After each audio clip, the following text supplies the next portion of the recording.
as I was reflecting on what to talk to you today, I was thinking about my career. I have been in this news company since it was founded, and actually, I joined just after the Oslo Accords in 1993 were signed, and I have been in the front seat of history ever since here in Israel. And just fast forwarding all the intifadas and the elections and the peace treaties and the winnings of Eurovisions and whatever, and wars and hard times and intifadas. And I certainly don't remember a period such as we have had since October 7th. And I think that the fact that we're meeting here during this unprecedented, unthought of, unimaginable campaign of Israel and the United States side by side, pilot to pilot, female or male, flying 2,000 kilometers from Israel, and the skies of Tehran are just open for our wonderful Air Force to act there is something no one would have imagined. And we are indeed in times of great transition. I think it was in the movie, The Newspaper, where the protagonist says that her husband, who was the editor and owner of the Washington Post, said that journalism is the first draft of history. And when I think of these days, it's not even the first draft, it's maybe some sentences. So whatever I'm saying here today is not with exclamation marks, because I don't think we have exclamation marks at this point, but rather with observation and perspective. And what I would like to talk to you about is the fact that we are facing great opportunities, but even more greater challenges. And the first thing that comes to mind is Nasrallah, who was assassinated and taken out of his possibility to cause any more evil last a year and a half ago, ahead of Hezbollah.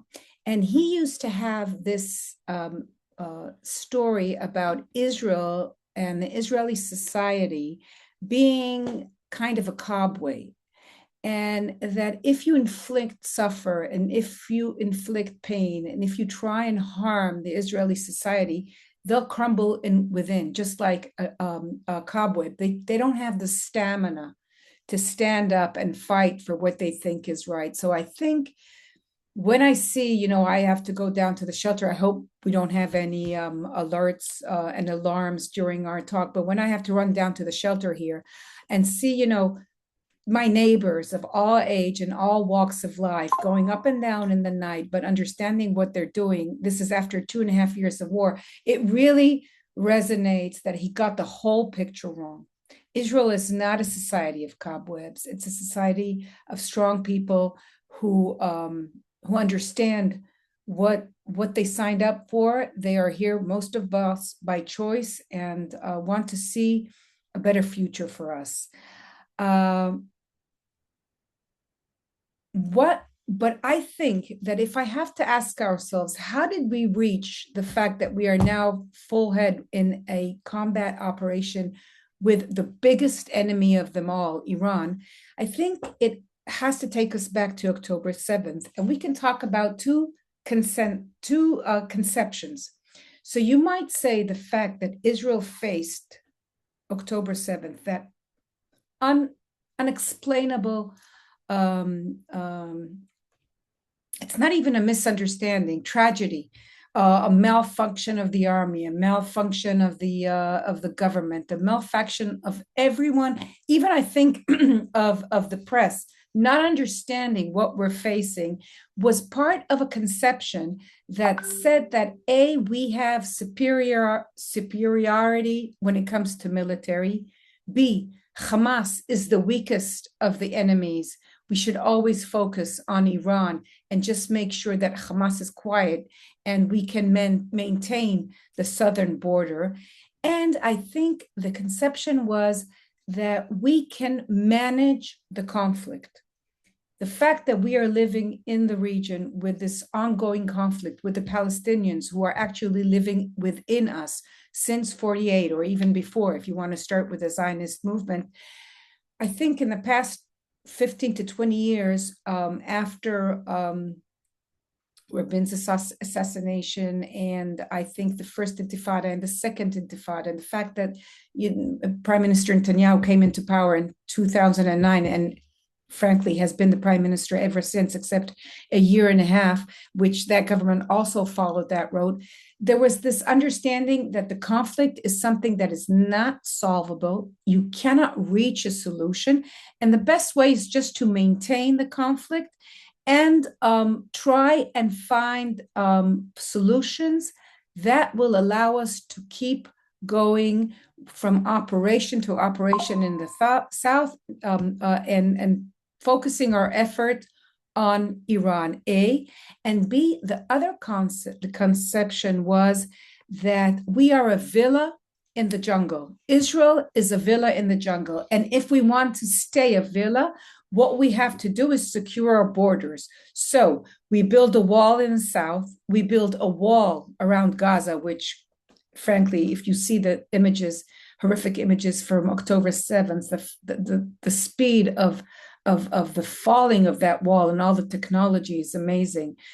But you build a wall in the south, you build a wall with Gaza, you maintain a wall with Jordan, you try and secure the northern border and Syria, and you actually manage to build also a dome, an iron dome that separates you from the neighborhood. And actually, it's a huge bubble in which Israel is supposed to stay safe while the region is a jungle. I think all of these conceptions collapsed on October 7th.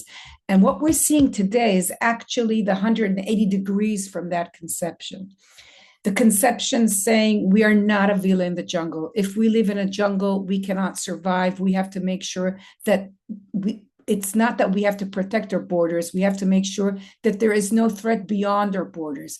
It doesn't mean that we have to stay on our borders in order to stay safe in the country. We have to actually exceed our borders, stay in Syria, stay in Lebanon, stay in Gaza.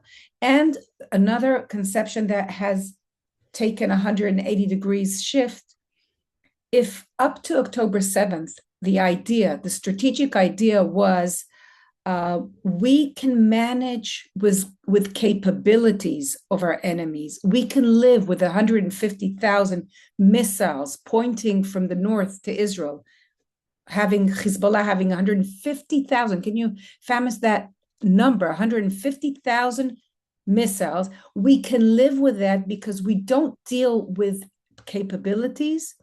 We deal with intentions. And how do we deal with intentions? We deter.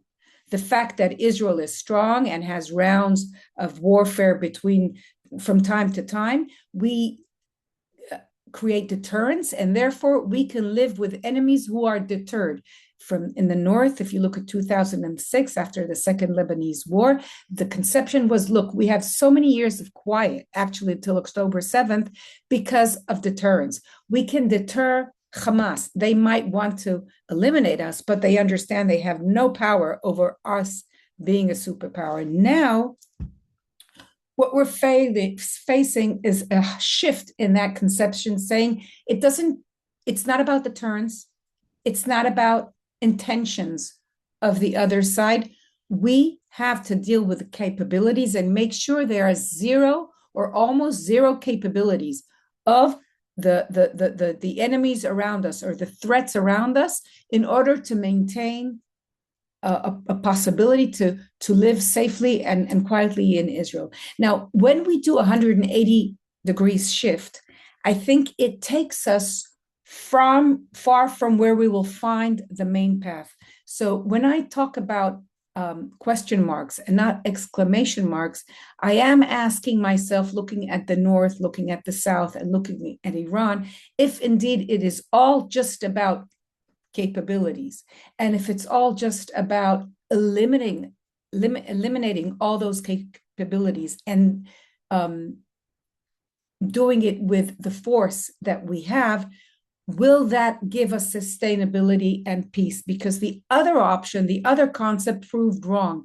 I fear that this concept will also prove wrong. It needs tuning, but I think it will take time because now we are on the other side where we talk about territories again. We talk about military force first and foremost. No time for treaties, no time for diplomacy. This is the time for the guns to make sure that we have the upper hand in the region. So we're not a villa in the jungle anymore, but I'm not sure how I would define who we are. We want to be, and we are proven to be the superpower, but just staying the superpower, the military superpower, might prove not to be enough.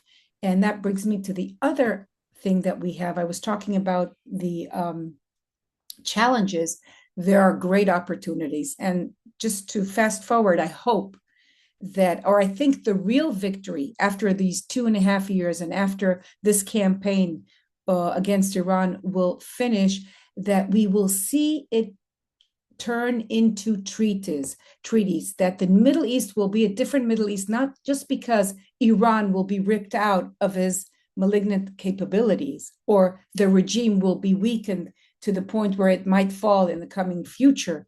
But Israel will be safe and secure, not just by being a superpower, but also by being a welcomed, integral state in the region with normalization, peace treaties, and I wouldn't say peace treaties, more as treaties and a diplomatic chain that would support and sustain the military and power and achievements. So I think we have to make that a priority. And I think there is this possibility. We'll have to go after this campaign. But if you look at in the north, at the end of the day, we will have to fight Hezbollah and we will have to do what we can to disarm them. But if we want a sustainable future for the north, it has to come with a treaty with Lebanon, a treaty with Syria, hopefully a treaty with Saudi Arabia, just as we have the Abraham Accords and then Indonesia and what have you. I want to also talk about something that has changed and I think is very, very interesting. After years of fighting the proxies, Hezbollah and Hamas and the Houthis, we have now finally reached the point where we are fighting the head of what we call the octopus, the head of the crown jewel, you say, of the Shia, the Iran itself. This was unthinkable. We were, I think, deterred by them. And this indeed is an historical turning point because we're not doing it by ourselves. I think Israel was willing to try and act by itself in the summer, but knew that the capabilities were limited. This time, we have to make sure it's the last round, that there won't be rounds with Iran. And the fact that we're doing it with the US is super important. But it is, I think, the fundamental change of, I would say, a 3-decade history of fighting with the acts of evil when we confront the head of the acts itself. And hopefully, if that falls, it will generate a different reality in the borders. But up to October 7th, actually, the strategic policy laid down by Ben-Gurion about warfare in Israel had 5 pillars. It said Israel can only fight a war of necessity. It can only fight when it has no other choice, not a war of necessity, not a war, sorry, a war of necessity. A war of necessity, not a war of choice. Wars in Israel should be as short as possible and as decisive as possible. The Israeli society and economy can't endure long wars. That was the second point of this doctrine.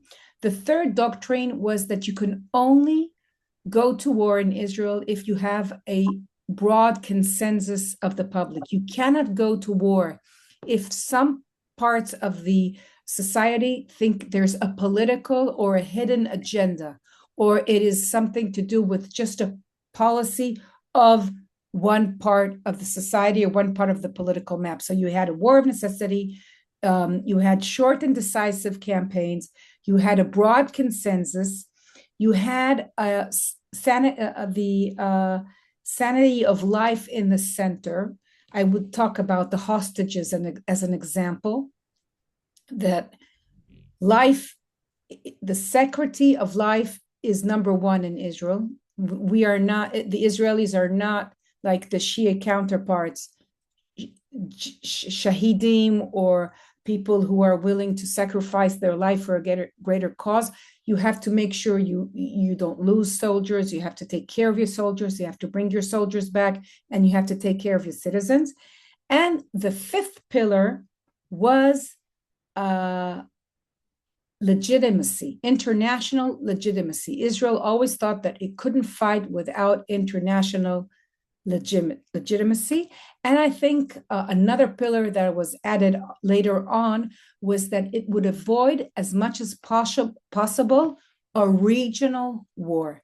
Now, if you look what happened to us since October 7th, all of these points of the doctrine of warfare in Israel laid down by Ben-Gurion have shifted or changed.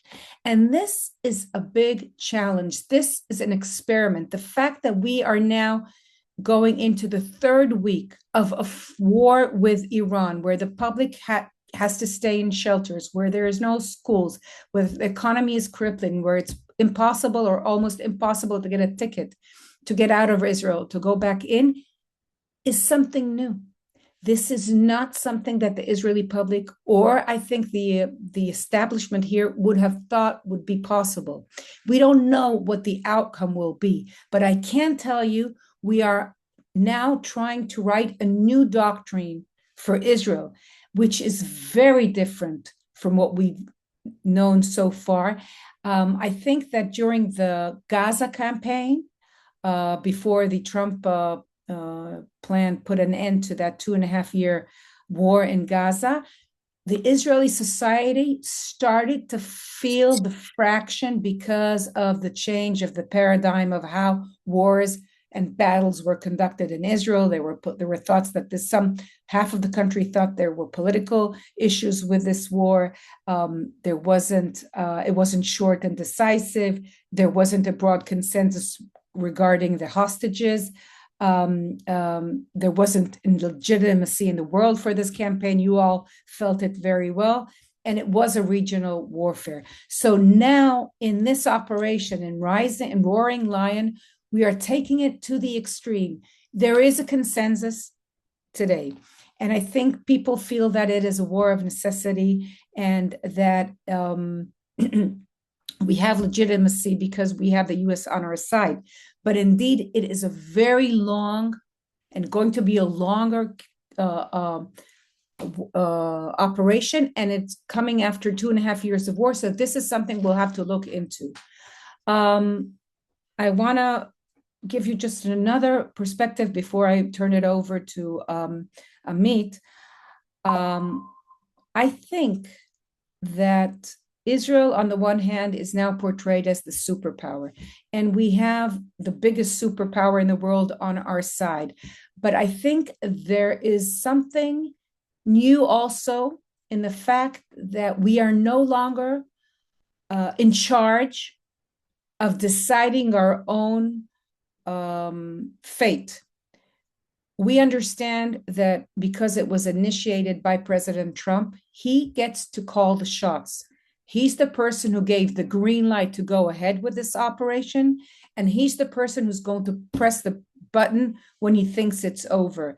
And this is a big issue, I think, that is overlooked, because it means that even if we feel we've reached our objectives, or on the contrary, if we feel we haven't reached our objectives, we are no longer a sovereign power to decide when we think it's enough to go for warfare, or should we continue, or is this in our interest? This is a big issue I'm contemplating about. The last thing I want to say is, I think the biggest important decision made last week for me was a shocking decision. Was not about which army compound to bomb in Iran, and not what to do up north, and not whether or not to strike the oil infrastructure in Tehran. No, I think the biggest decision, and for me, the biggest disappointment, was the fact that while this was going on and all of Israel was really part, because the citizens are now part of this war, were all recruited into this historical moment. The government passed a budget, and in this budget, 5 billion shekels were dedicated to the political partners of this government. And most of the money went to causes that, in my opinion, sacrificed the strategic future of Israel. They weren't headed to education of technology, education of STEM, education of Zionism, universities, technical institutes, money for more soldiers or whatever. No, the money was going into education that doesn't give its students the tools to be partners of this wonderful and miraculous economy and country that can fly its jets over there and can have 18 and 20-year-old kids sit here in Tel Aviv and find out all these intel informations that can allow this opening blow of the of this operation, where you take down Khamenei and 40 of his top government and security arsenal. This budget and the priorities of the government within this war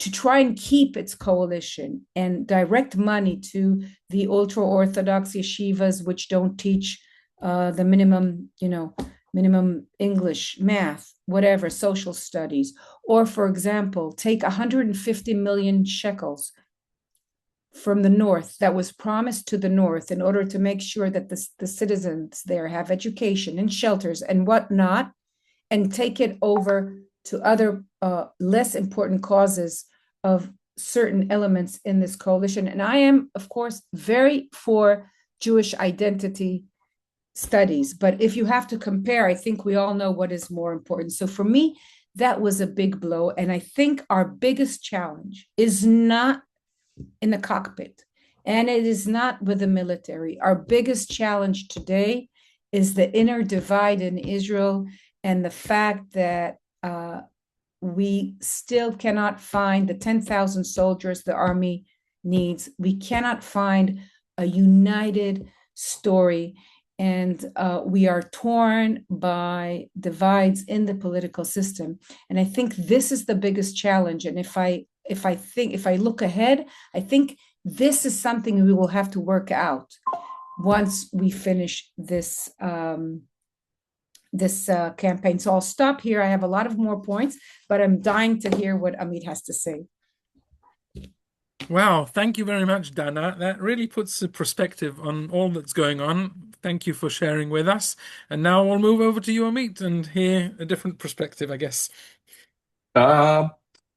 Maybe slightly different. So just to pick up, first of all, good evening. I'm so happy to see you. I see here many familiar faces um, from various places on Earth. And we are all in a joint mission to help this country to reach its 100th anniversary with a way better neighborhood. Still a jungle, but maybe jungle open for visits.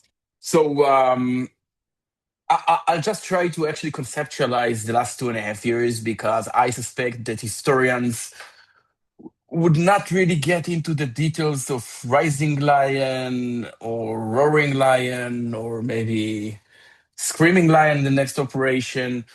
I do think that I suspect history would remember or would describe the last 2.5 years as follows.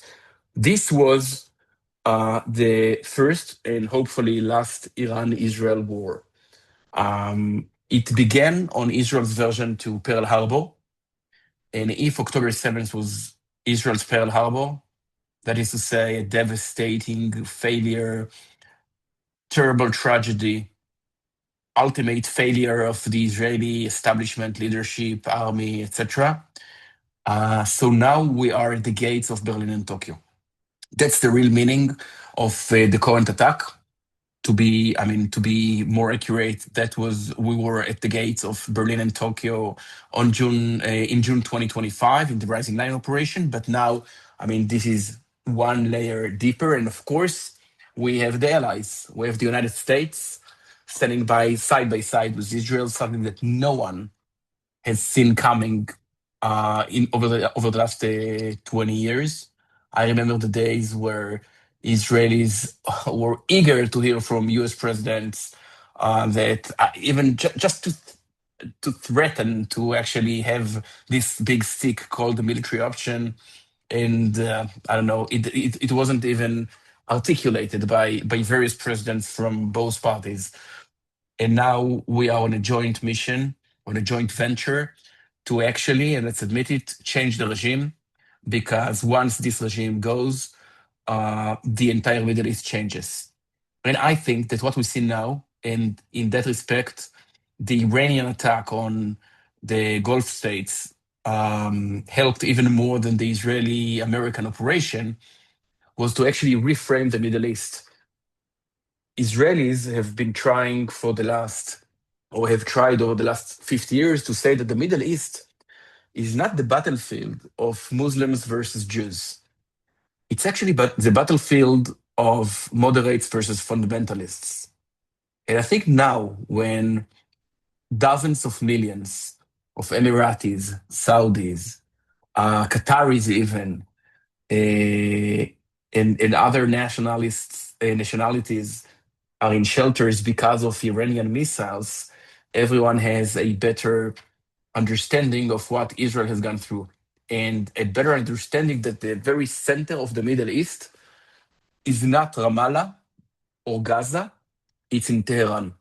That is to say that it's true that Hamas was established on the basis of the Israeli-Palestinian conflict. And it's true that Hezbollah was established on the basis of the Israeli-Lebanese conflict. And it's true that the PLO was established in 1964 based on the Israeli-Arab conflict. But at the end of the day, here they are all funded, trained, and actually equipped with from Iran. And if this very specific Iranian regime is to collapse, it necessarily means that we are going to see a better Middle East. Now, I'm quite suspicious that the Middle East is not going to be the most peaceful neighborhood even in 20 years from now. People are talking about Turkey becoming the next fundamentalist hub, and maybe Qatar. But let's admit it, we never know what comes next. But we do know that the current devil, the devil that we know, is very, very problematic. So if this war marks the beginning of the end of the Iranian regime, it necessarily signals the end of an era which began in 1982 and lasts till at least 2026, an era in which every single Israeli casualty, or almost every single Israeli casualty, was caused by an order from Tehran. It was ordered from Tehran. And that's why the fact that the United States of America, the most formidable power in the history of the world,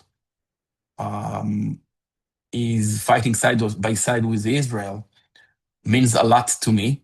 In our synagogue, like many other synagogues, every Shabbat when there is the prayer for the IDF soldiers, we added the U.S. Army soldiers who protect Israel, who are protecting Israel as we speak. And I think it signals something dramatic. So as Prime Minister Netanyahu said, no matter what happens, the Middle East will never be the same Middle East. Iran will never be the same Iran. And Israel is never going to be the same Israel. Just one last note or comment about just to pick up on one of Dana's main points. I do think that what we call the conceptia of being a villain in the jungle failed, but I suspect we have conflicting views as for why this concept has failed. In my opinion, the only conclusion from October 7th in this term, in this aspect, is that we should never allow ourselves to think about Israel as a villa in the jungle, and thus forgetting that this is a jungle. The process prior to October 7th was that for many, many Israelis, Gaza was encircled, enveloped by a very significant wall, very sophisticated systems. And as a result, people literally forgot that Gaza is closer to Tel Aviv than Haifa or Jerusalem. People just forgot it. And people forgot that Hezbollah is right on our border. And we should never forget it. We should never try and forget that we live in a jungle. It doesn't mean that we cease to be a villa. What I'm trying to say is that I'm not one of those who think that Israel should become Sparta following the war. This is not my conclusion. Actually, it's almost the other way around. But I don't think that Israel can allow itself to be Athens or to think about itself as a Western island in just a 12 hours flight from New York City. We should never forget where we live. So it's a mixture of Sparta and Jerusalem, or Sparta and Athens, or as we call it, Jerusalem and Tel Aviv. The high-tech industry, culture, Jewish tradition, which is very important, excellency when it comes to math, English, physics, AI, cyber, more chances for Israeli pupils to become Israeli students, and in between to serve the country in the army. And now, with that on that optimistic note, I hand the virtual microphone to you, Ilan. Well, thank you, Amit. And what I'm going to do now, as we planned, is let each one of you respond to the opening remarks that the other had. So, and while you're doing that, so first we're going to have Dana responding to Amit and then Amit responding to Dana. But while that's happening, people who want to write questions in English or in Spanish that Guido will send to me, or in Hebrew, you can write questions on the chat. And I will, together with Michal, we will collect the topics of the questions that come up most often, and we will ask the two of you afterwards. So I'd like to allow Dana to respond first. I do agree, Amit, that when they open the history books, they're not going to be concerned about our headlines, because it's amazing what we deal with day in and day out. And then you take the perspective, and indeed, I think this region is not going to be the same. Israel is not going to be the same. Iran is not going to be the same. The US is not going to be the same. I think we still the jury is still out as what will be the end of this campaign. For example, I was almost certain, I must admit, that President Trump would want a short and swift campaign. And as you know, it's very hard to know, because every day is a different kind of, in a day we get 3 or 4 versions of his intentions. But as it seems now, all the parties are playing kind of chicken. So they're all saying, it's okay, we don't want any negotiations, we can go on as long as we want. It would be Iran on their part, it would be the US and Trump saying, yes, we can go as long as we want. We're talking about a 6 weeks campaign. And also Israel declaring that this campaign will continue at least until Pesach, and that there are no problems of interception. So I was sure it would end this week. I thought that this is what Trump wanted. And now it seems that he's going for a different version. And we don't know. We don't know, because we all remember what happened with President Bush declaring victory in March and then staying in the region for so many years longer. We're seeing the Marines deployed here after President Trump specifically said no boots on the ground. So really, I must admit that I have, even with all my years of experience and my you know, my journalistic hard work that I try to put into this. It's very hard to lead where this is going. We're all thinking that we will see a regime change, but we have to admit that after the first few days, it doesn't seem that this regime is crumbling down as it was portrayed in the beginning. And hopefully, there will be a transition, but we might also see an era of chaos, which in the short term might pose more challenges. So I look at all of this with some humbleness, and I think that also the results are too early to call. We also have to acknowledge the fact that we're not just fighting against a regime, and we're not just fighting against the political system.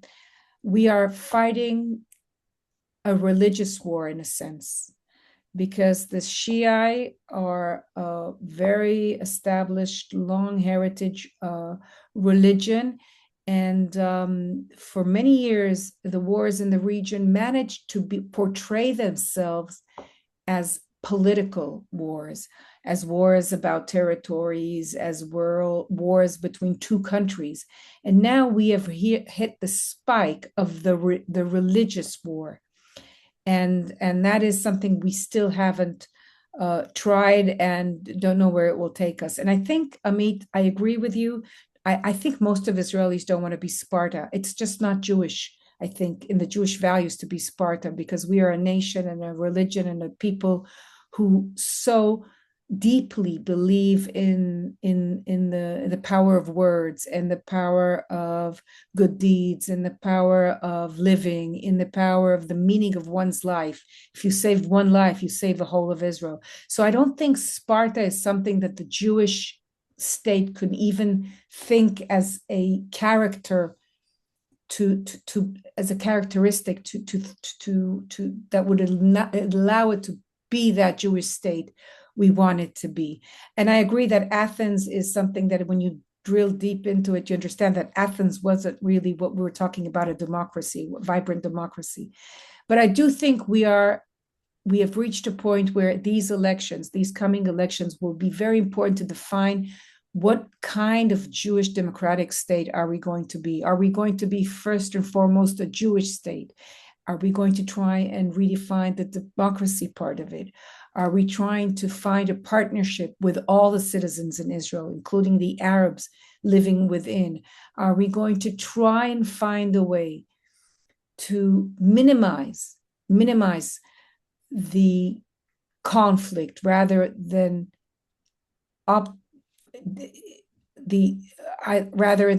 try and I would say maximize the conflict? These are very, very important questions.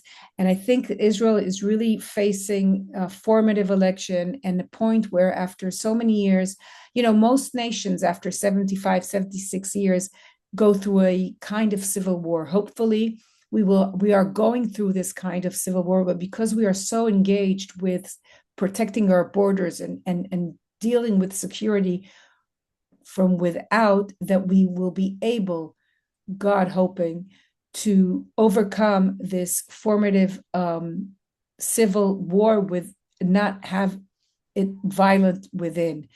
Keep the violence for our enemies, and try and understand where we're going and leading as a nation.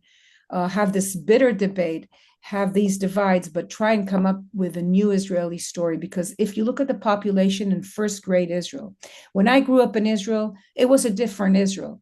There was a clear majority of Zionists, most of them secular. I come from a religious, I come from the family like Amit. I mean, both my grandparents and my mother and father, actually, my mother was religious from Bnei Akiva, and my father promised her that they would stay religious. Well, he didn't keep all his promises, but that was my background. But we were a majority. We were almost 75% or 70% of the country. There was a very small minority of ultra-Orthodox, and there was the Arab minority, were around, I don't know, 15, 17%. Now, if you look at first grade Israel, listen to the numbers, and I'll end with that. As we speak, first graders in Israel, 25% are ultra-Orthodox. Most of them do not receive the education they need to maintain a Western economy.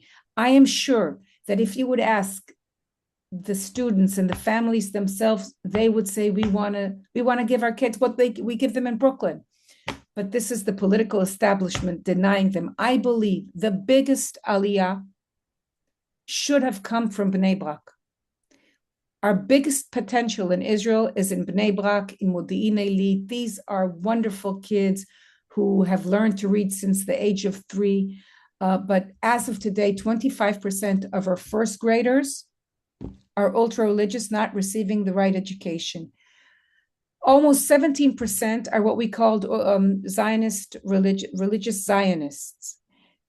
The secular part of Israel is only 36% in first graders, and the rest is Arabs. By the way, they were the only shrinking population in Israel today is the Arab population. They're only in first grade around 17 to 18%. But if you look at that, there is no consensus. There is no majority and a small minority. We have a quarter.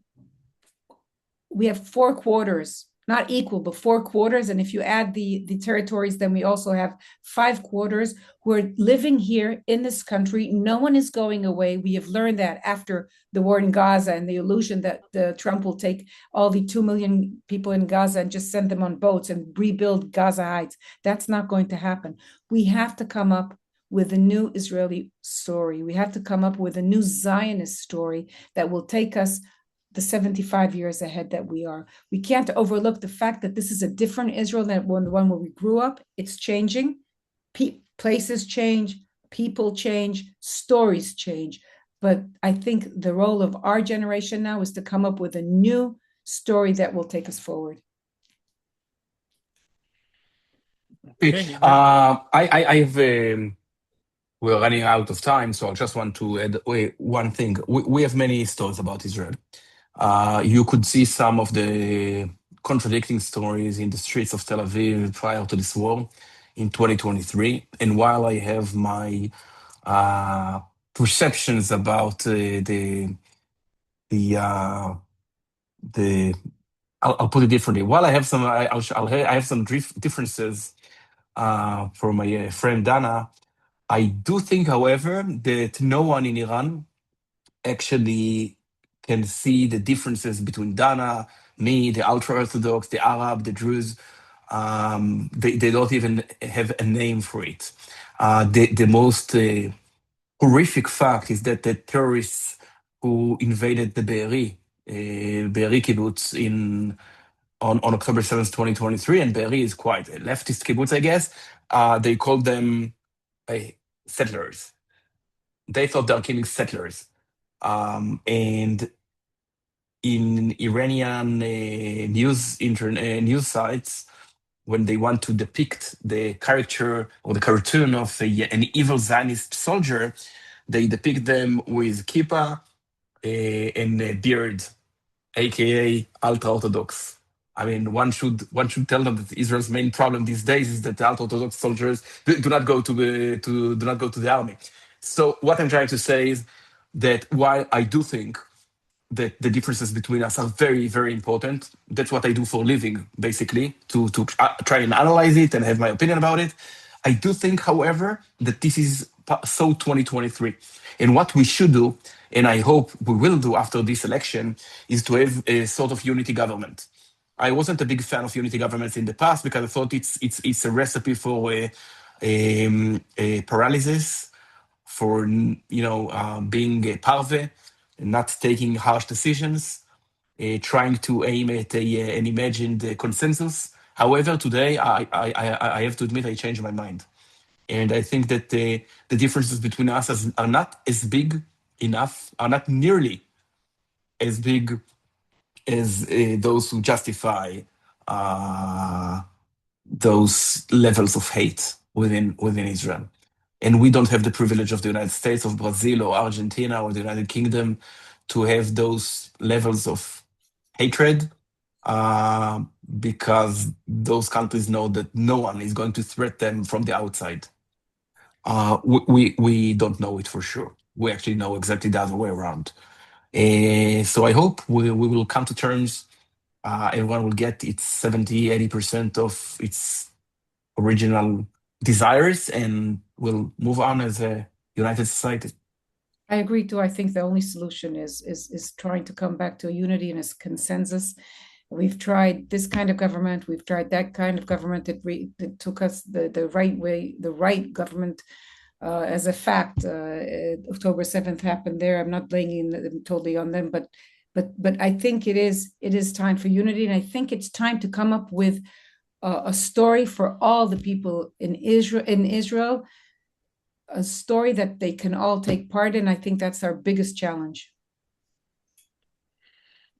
Okay, so I'd like to, now that I've heard a lot of your views, there's one point that I think less was spoken about, and I hear is coming up in other questions. People are writing from countries all over the world, and they see that their governments are responding, of course, to what's going on, and the media locally is responding. What we'd like to hear is what's your opinion is going to happen, especially about the European governments and their attitude towards Israel after they understand what's going on in Israel and what's going on in Iran. I don't mind who goes first, but I'd like to hear both I, of you. I'll please go first because I have to leave for a broadcast, and Okay. we cannot be late. So I'll just give it very briefly, and then Dana, who understands way more about it than me, will actually expand, I guess. What we see in Europe is the contradicting process or a race between two streams. One is the stream of the former social democrat parties, now combined or with a coalition with pro-Muslim forces. We see, I think the most extreme example is the United Kingdom, where we have now in the parliament 5 parliament members who were elected for the first time in the world's history, with while offering nothing about the territory they were elected from. I mean, they offered nothing about the United Kingdom, only about Gaza. So this is of course an absurd. And on the other hand, we see the right wing in Europe, populist right, the far right, you name it, that wants to struggle. While we know all the problems with the right wing in Europe, I'm afraid that the picture in the center left these days is not any better. And we see a race. For the first time in the history of Europe following World War II, we see that in the polls, the right wing leads both in Germany, United Kingdom, France, Austria, and Spain, which is quite dramatic. I would even say the populist right. So the Europe we're seeing now is not necessarily the Europe we are going to see in a year or two, and we should be well prepared for this moment when it comes.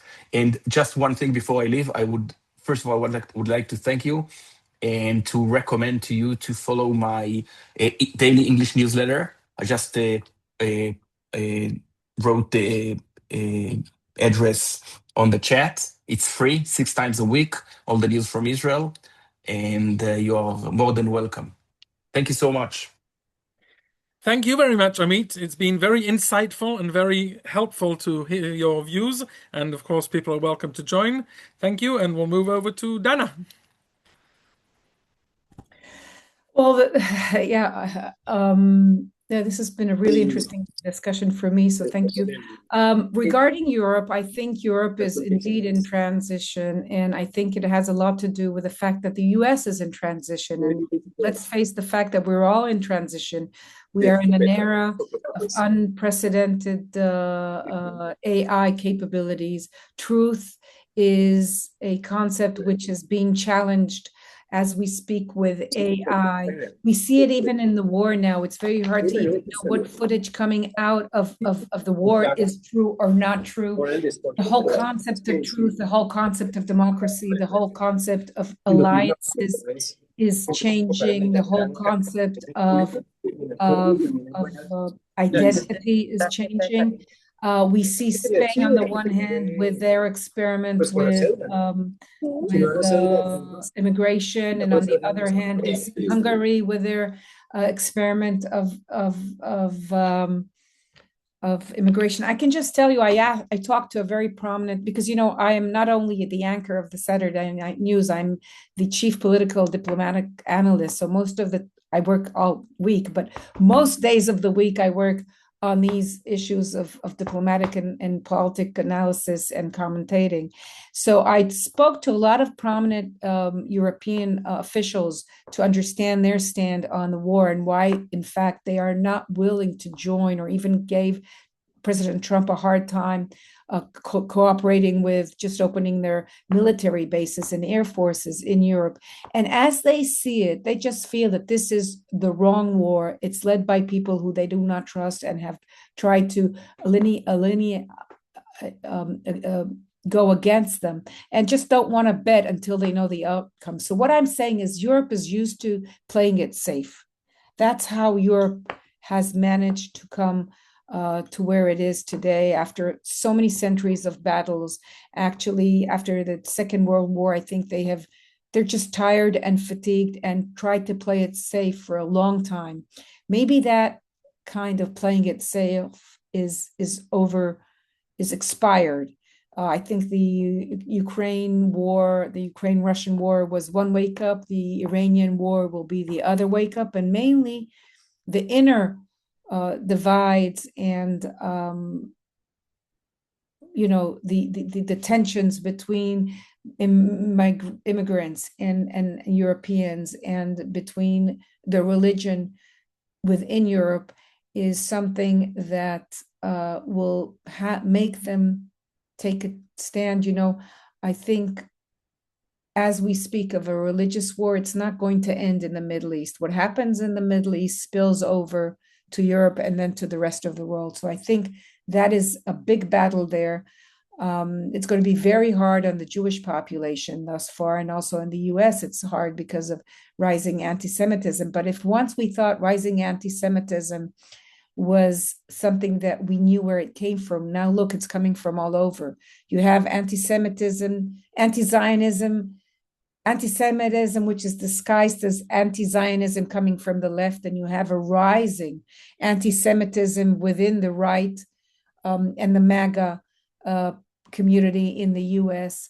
You have anti-Semitism in Europe, and I think this is a big challenge, and I'm sorry I can't really give you exclamation marks, but observation that Europe is in my opinion, is going to have to wake up very soon or pay the price. They've too long sat on the laurels of saying, okay, we'll see how this plays out. No, it's time to take a stand.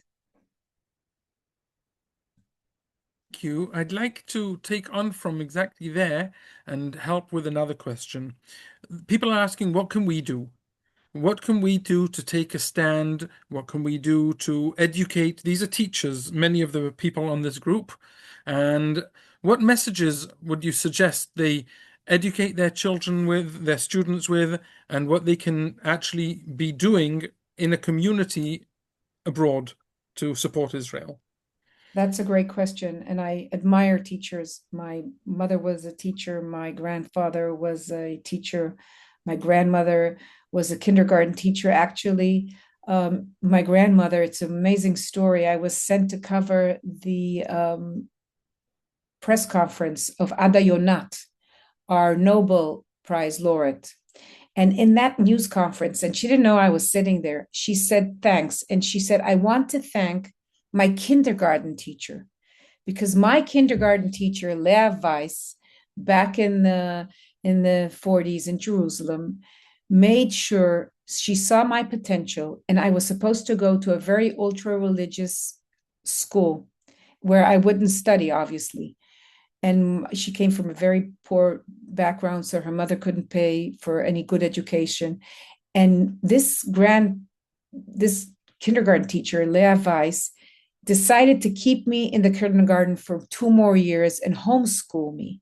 so I could enter a good school in Jerusalem and get a good education. So she was sitting there, and I said, I'm so excited that kindergarten is my grandmother. So I really appreciate um, teachers, because you make a difference. You really make a difference. Um, so I would tell you what I tell myself in these times of uncertainty. And when, an apple can be a banana is not an apple. We don't know what the truth is. I go back to basics. Go back to your basics. Israel is a country that was born out of a right for the people and a necessity for the people. History has proven that we need a country for the Jews. We need a Jewish homeland. And Israel has more Nobel laureates than any other country. And Israel has brought innovation wherever if it's the cherry tomatoes, or if it's the stance in people's hearts, or if it's irrigation. And whenever there's an earthquake or something, Israel's teams are there first, because Israel is a nation that wants to live in peace in the region. The army is called, not as the new Secretary of Defense changed his name to Secretary of War. Our army is called Defense, Israel Defense Forces. It's not Israel's attack forces. I would go back to basic and just talk about this country and what it means and what it wants to do, and the fact that it has always extended its hand for peace in the region. And just talk about a hospital in Israel.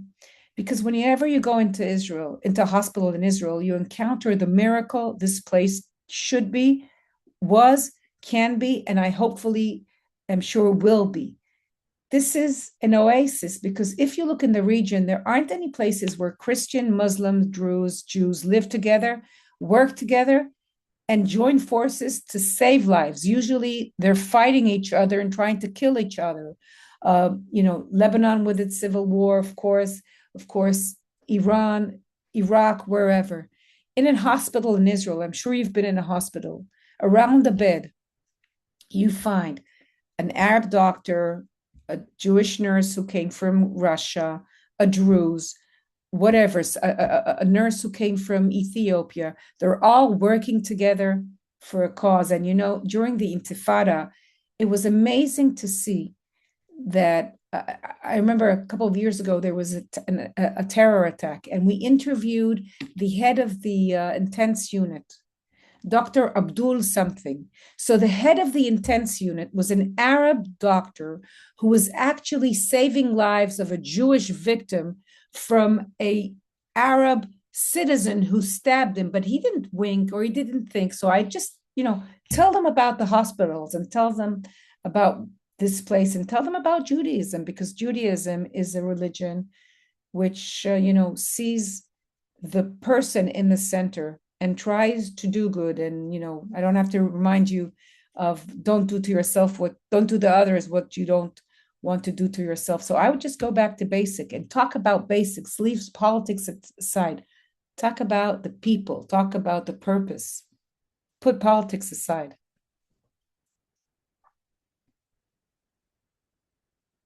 Thank you again, Dana, for all you've added to our understandings.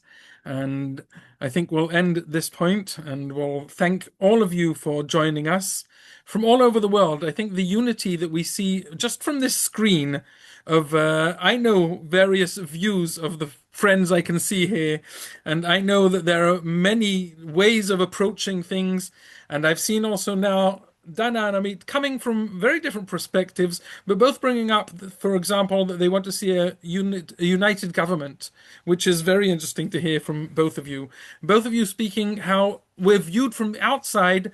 In the end, we're viewed as one, even if we think we're viewed as various different opinions. In the end, we're viewed as one. I think those are points that are important to hear around the world. And of course, each one can bring their own opinion and their own way of thinking to the broader picture of what we have. Great to hear from all of you. I'm now going to tell all of you around the world, you're more than welcome to share your thoughts with us on our groups, on our website, on any communications we have. We're happy to hear from you, what you'd like to hear, and what other things we can bring to support around the world during these times and any time. Thank you, educators. Thank you, Dana and Amit, who's not here already. Thank you, Eyal, for opening and being with us. Thank you, Sar Shalom, for being our leader all year round, and today in these days especially. And good night to everyone. We'll leave the Thank you. chat open for thoughts if you want for a few more Thank you minutes. again, and stay safe wherever you are. Thank you. Goodbye.